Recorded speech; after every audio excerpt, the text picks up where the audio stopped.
the Onion News Network's Tucker Hope sat down to answer some of your burning questions.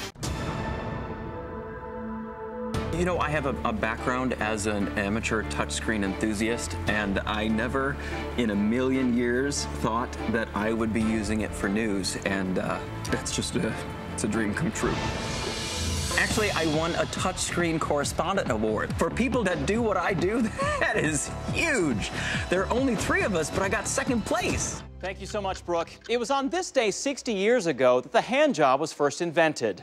A research team led by Dr. Fred Gilgoff developed the revolutionary 2-person masturbation technique after months of experimentation. We have some more news now on those 7 snowmobilers from Ohio. Sadly, they are still not lost in the wilderness due to the storm, and despite the heavy snow and poor visibility, they continue to whip around on their stupid snowmobiles and act like a bunch of jerks. Ohio Senator Sherrod Brown met with the families of the snowmobilers earlier today to express his condolences that the group of assholes is still out there living it up and not lying badly injured somewhere deep in the woods. Our thoughts and prayers are certainly with them during this time, and we hope that at least one of the snowmobiling dumbshits drives off a cliff soon. Safety of genetically modified food is once again being called into question after an ear of corn begged for death.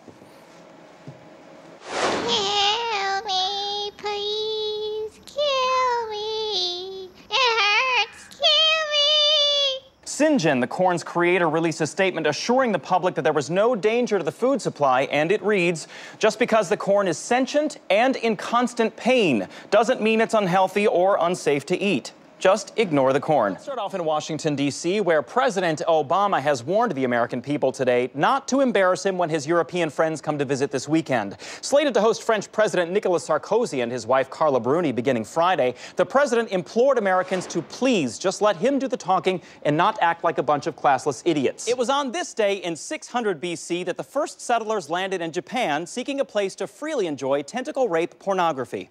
At the time, the Japanese lived in mainland China, where they faced persecution from a government that found their love of watching teenage girls forcefully violated by squid monsters to be distasteful. A brave villager, Katsushika Jimu, knew his people would never have peace to masturbate to horny cephalopods until they had their own country. He led the Japanese to build a ship, and they loaded it with food and tentacle porn to sustain them over a difficult ocean voyage. After many days, they discovered a vast, pristine island and named it Japan, which translates to mean tentacle-caressed cervix. Jimu was crowned emperor and proclaimed, "It is the unalienable right of all free men to masturbate to illustrations of crying girls tied up in bizarre bondage being penetrated by multiple dripping tentacles.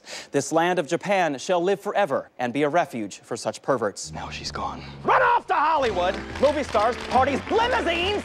Reaching for a moving object inside the vehicle. Reading, texting, twittering, or personal grooming. Because it's looking more and more like Mold Corp's entire empire was nothing more than paper. Sapingo. Ah!